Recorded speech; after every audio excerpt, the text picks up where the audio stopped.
Evaluation of the top-down approach. Is the method useful?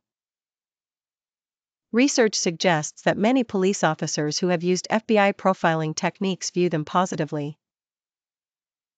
Copson, 1995, surveyed almost 200 UK officers and found that the vast majority believed profiling was helpful, and over 80% said they would use it again. Profiling may assist investigations by offering insights that encourage new lines of inquiry and can sometimes help prevent further offending.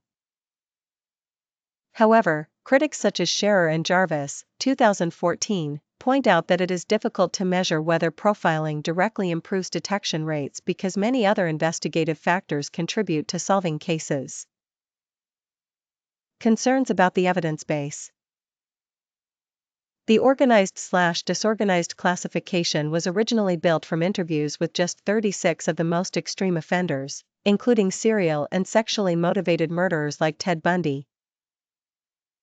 This is a very small, atypical group and may not represent the broader population of offenders.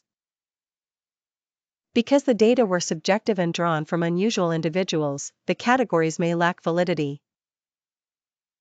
Although the 6-stage profiling process can still guide investigations, the underlying model may be too limited to apply universally.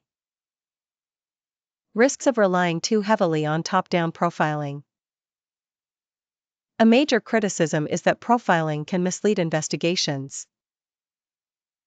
Bennett and colleagues, 2008, argue that profiles often tell investigators little more than they already know.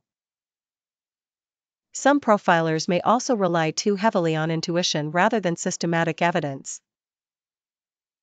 There is also the risk of the Barnum effect. Profiles may appear accurate because they are vague or general, much like horoscopes. Wrongly interpreted profiles could narrow investigations prematurely or cause police to focus on the wrong suspects. Jackson and Bakarian, 1997, warned that profilers can influence investigators' thinking, meaning incorrect assumptions may shape the direction of a case. Because profiling depends on its perceived accuracy, police must be cautious and avoid assuming that a convincing-sounding profile is necessarily correct. How accurate is profiling? Studies evaluating the accuracy of profiles show mixed results. Allison et al., 2003, found that police officers could rarely distinguish between a genuine profile and one written by someone without specialist knowledge.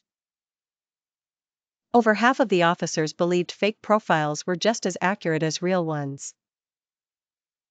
This suggests that profiling often relies on broad statements that seem plausible, meaning judgments about accuracy are easily biased. Problems with the organized/disorganized distinction. Turvey, 1999, argues that the two-category model is overly simplistic because real offenders do not always fit neatly into one group.